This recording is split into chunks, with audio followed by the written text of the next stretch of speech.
Comrade Adam master, आपल्या पक्षाचे general secretary comrade Yusuf Shaikh Major, आपल्या सीटूच्या राज्य उपाध्यक्षा कॉम्रेड नलिनीताई, कॉम्रेड बल्लाताई, त्याचबरोबर SFIचे राज्याचे पदाधिकारी comrade Datta Chavan, comrade Anil Vaasam, comrade Fatima बेग आणि आपल्या जिल्ह्याच्या उपाध्यक्ष मंगलताई आणि उराडे मॅडम आणि तुम्ही उपस्थित सर्व आशाताई आणि गटप्रवर्तक भगिनींनो, आज खऱ्या अर्थाने आजचा संप काय आहे मी सुद्धा तुम्हाला मीटिंग मध्ये सगळ्या गोष्टी सांगितलेल्या आहेत आणि आता आपल्या नेत्यांनी सुद्धा तुमच्या पुढे ह्या सगळ्या गोष्टी अगदी सविस्तराने सांगितलेल्या आहेत। खरं तर आपण ज्या पद्धतीने महत्वाचं काम करतो या आरोग्य विभागाचं, तुम्हाला सगळ्यांना माहिती आहे, सकाळी उठल्यापासून ते संध्याकाळी झोपेपर्यंत आपल्या कामाला कुठलंही टायमिंग नाहीये।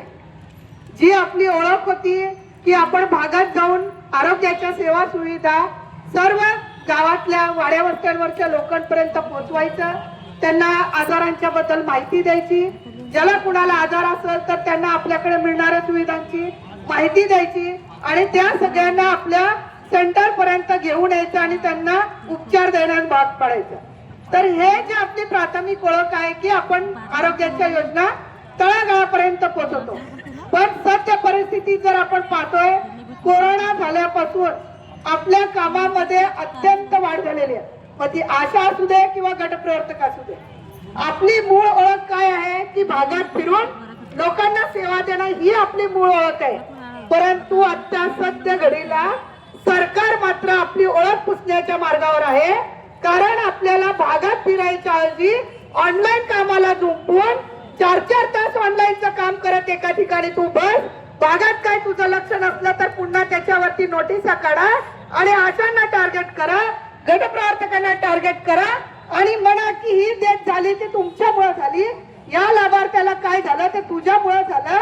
अशी परिस्थिती सर्व आपल्याला आपल्या जिल्हाभर असेल, देशभर असेल, राज्यभर असेल, सगळीकडे अशा पद्धतीची परिस्थिती निर्माण झाली आहे। आज आशाची ओळख ही गावागावात असताना, गटप्रवर्तकाची ओळख गावागावात असताना आम्हाला ऑनलाईन कामाचं प्रेशर देऊन आम्हाला आमच्या कामापासून दूर घेऊन जाण्याचा प्रकार ह्या सरकारकडून होताना आज दिसून येत आहे, लक्षात घ्या।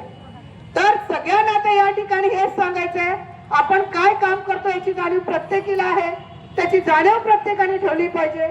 आणि आज महाराष्ट्रामध्ये सगळ्यात स्ट्रॉंग जर आशाची युनियन कुठं असेल तर ती सोलापूरमध्ये, लक्षात घ्या। 100% आपण संघटित असल्यामुळं आणि ह्या 100% संघटित असल्या कारणानं सर्व आरोग्य विभागाच्या सर्व अधिकार वर्गांवरती आपला दबदबा आहे। सगळ्या गावागावातला आरोग्य विभाग असू दे किंवा मनपाचा आरोग्य विभाग असू दे, संघटनेच्या एकजुटीवरती, CI2च्या ताकदीवरती आज आपण आपल्या गोष्टी, बऱ्याच गोष्टी आपण आंदोलनाशिवाय केवळ बोलाचाली करून आज आपण मिटवतोय, लक्षात ठेवा। कितीदाही तुम्हाला सांगू द्या, ज्या कामाचा मोबदला मिळत नाही ते काम तुम्ही करायचं नाही। तुम्हाला नोटीस आल्या तर संघटना त्याला उत्तर देईल, हे सांगितलेलं असताना देखील बऱ्याच अशा आमच्या निवडणुकीच्या ड्युटी करायला गेल्या। मला जेवढ्याचे फोन आले मी तेवढ्या सगळ्यांना सांगितलं, जा तिथं आणि एक लेटर लिहून द्यायचा, मोबदला दे तरच मी याची ड्युटी करते। परंतु बऱ्याच जणी तशाच गेल्या आणि मग मला विचारतात, मी एकीलाही उत्तर दिलेलं नाही। आता सध्या घडीमध्ये 10वी-12वीचे पेपर आहेत, 12वीचे पेपर सुरू झालेले आहेत, बऱ्याच जणींना 12वीच्या परीक्षेची ड्युटी लावलेली आहे। काय काम आहे तिथं 12वीच्या परीक्षेच्या पेपरला? आपला काय काम आहे सांगा ना? गोळ्या आपण देणार आहे का? कोणाला चक्कर पडलं तर आपण तिथे तपासणार आहे का? अजिबात नाही। मग तरीही ड्युट्या लावल्या, पण एकही अशा डेअरिंग करत नाही मी सांगून सुद्धा गपचूप ड्युटीला जाते। काय गरज आहे ड्युटीला जायची? तुमच्या त्या शेड्यूल मध्ये आहे का? 58 कामाच्या गाईडलाईन मध्ये आहे का 10वी-12वीच्या ड्युटीला हजर राहा म्हणून? निवडणुकी ड्युटीला हजर राहा म्हणून आहे का? अरे कलेक्टर पत्र काढू दे, पंतप्रधान पत्र काढू दे, तुम्ही घाबरायची गरज काय? माझ्या GR मध्ये ते नसेल तर मला तेवढा छाती ठोकपणे विरोध करता आला पाहिजे, लक्षात घ्या। तुम्ही विरोधच करत नाही। एवढं मोठं संघटनेचं शास्त्र तुमच्या हातात दिलेलं आहे, पण तरी त्याचा तुम्ही वापर करत नाही। दबावाला बळी पडता। कशाला दबावाला बळी पडायचा? थोडं शहरी आशांकडनं डेअरिंग शिकून घ्या। शहरी आशांना एकदा नाही करायचं म्हटलं तर एकही आशा ते काम करणार नाही। ग्रुपवर आधी ते चर्चा करतील, मॅडम हे काम करायचंय का? जेव्हा ग्रुपवर आम्ही सांगू नाही हे केलं पाहिजे तरच ते काम करतील. अजूनपर्यंत शहरातल्या आशांनी ऑनलाईन काम करायला सुरुवात केलेली नाहीये. ग्रामीण मध्ये बऱ्याच ठिकाणी अजून दबावला अशा बळी पडलेल्या आहेत, पण शहरातल्या आशाने अजून त्याला हात लावलेला नाही, लक्षात घ्या. म्हणून सगळ्यांना एकच विनंती आहे, आज या ठिकाणी आपण आंदोलन करत आहोत.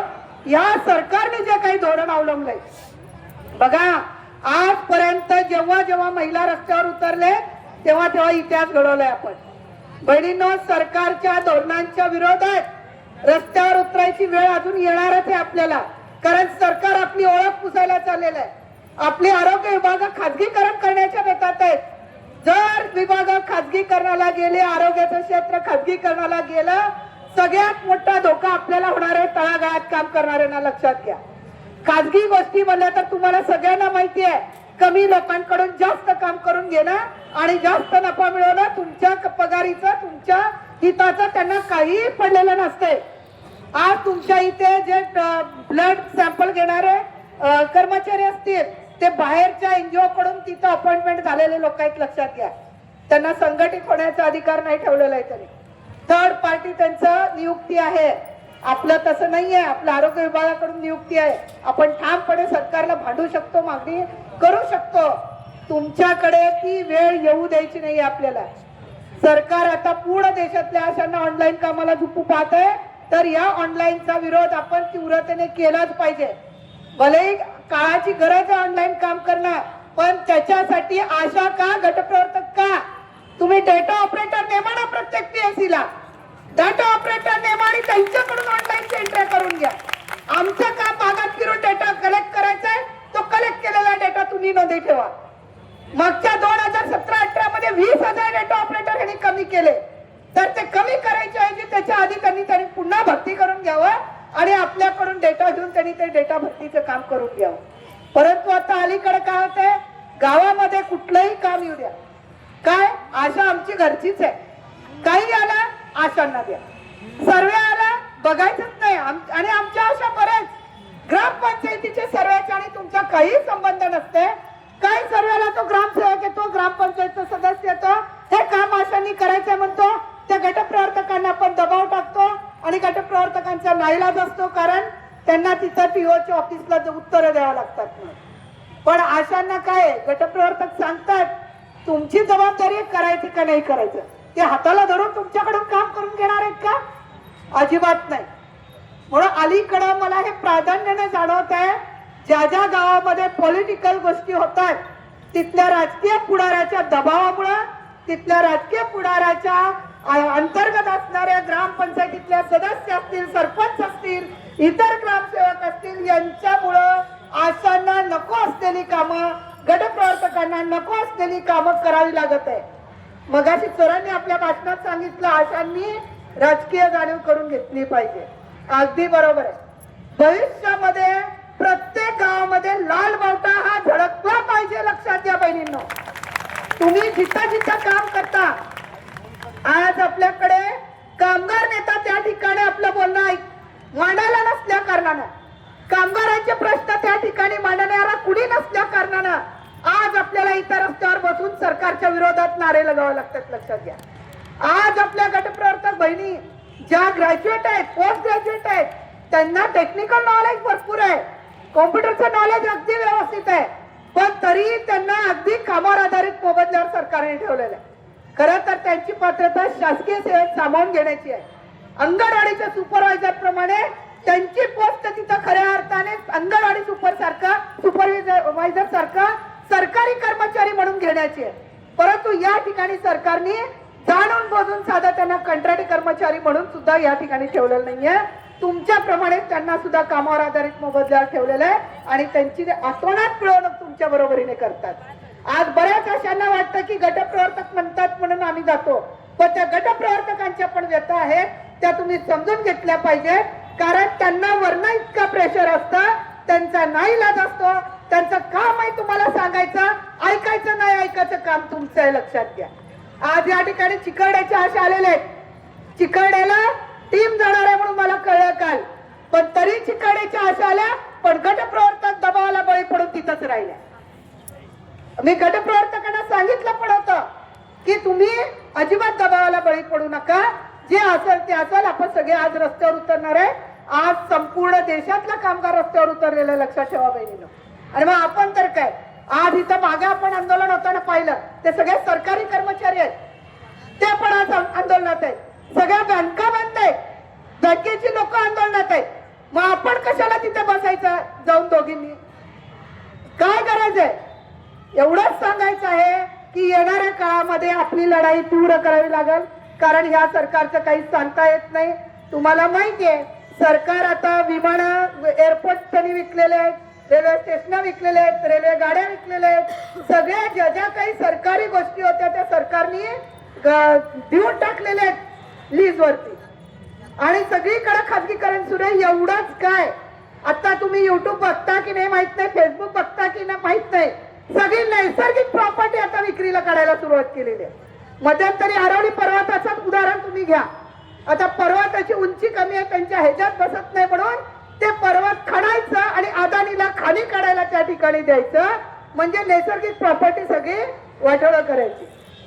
इकडे आपण बघतोय नाशिक मध्ये आंदोलन चालू आहे, झाडं तोडली जाते, रस्त्यावरती लोक उतरून आंदोलन करतायत, डोंगर फोडून द्यायचं चाललेलं आहे ह्यांचं. तिसरं, आता मुंबई सारख्या ठिकाणी खारकुटीची झाडं आहेत, ती खारकुटीची झाडं समुद्राच्या किनाऱ्याला लागलेली आहेत, ती सुद्धा सरकारने साफ करण्याचा विचार केलेला आहे, आणि त्या सुद्धा जागा भांडवलदारांना देण्याचा विचार केलेला आहे. लक्षात घ्या, या देशासाठी वेगवेगळे शोध लावून देशाच्या सैनिकांना उपयोगी पडतील असे गॅजेट बनवणारा तो सोनम वांगचुक, तुम्हाला माहिती आहे 3 Idiots पिक्चर निघाला होता, त्याच्या अनुषंगाने तो ज्याच्यावर निघाला होता तो सोनम वांगचुक हा एक सायंटिस्ट आहे.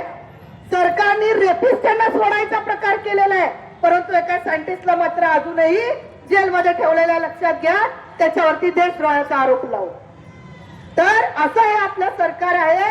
या ठिकाणी रेपिस्ट लोक आमदार होतील, खासदार होतील, मंत्री होतील, परंतु सामान्य लोकांना मात्र या ठिकाणी भरडून भरडून जिंदगी जगावं लागत आहे. तर आता जे येणारे 4 कामगार कायदे आहेत, या 4 कामगार कायद्याचा आपण विचार केला तर आपलं भविष्य धोक्यात आहे, आपलं अस्तित्व धोक्यात आहे. त्यामुळं भविष्यामध्ये ज्या वेळेस संघटना हाक देईल त्यावेळेस आजच्यापेक्षा जास्त संख्येने, आज तुम्ही 100% आलेलेच आहात, पण आपल्या सोबत आपल्या मुलांना, आपल्या नवऱ्यांना, आपल्या जे जे कोणी नातेवाईक असेल त्यांनाही घेऊन बसण्याची वेळ येणार आहे, एवढं लक्षात घ्या तुम्ही. कारण सरकारने मराठी शाळा बंद करायचं धोरण घेतलेलं आहे. मराठी शाळेतच आपली मुलं, तुम्हाला माहिती आहे, तुम्ही लहानाचे मोठे जिल्हा परिषद शाळेत झालेले आहात. आज झडपीच्या शाळा सगळ्या बंद करण्याच्या मार्गावर आहे सरकार. मग गोरगरिबांची मुलं कुठे शिकणार? खाजगी शाळांना जर तुम्ही मोठ्या प्रमाणात सवलत दिलात, खाजगी शाळांची फी आपल्याला परवडण्यासारखी आहे का मला सांगा? आज खाजगी शाळांचा बचाव वाढलेला आहे, सरकारी शाळा बंद करतायत का? तर सरकारी शाळेमध्ये 20 पोरं येत नाही, कशी येतील?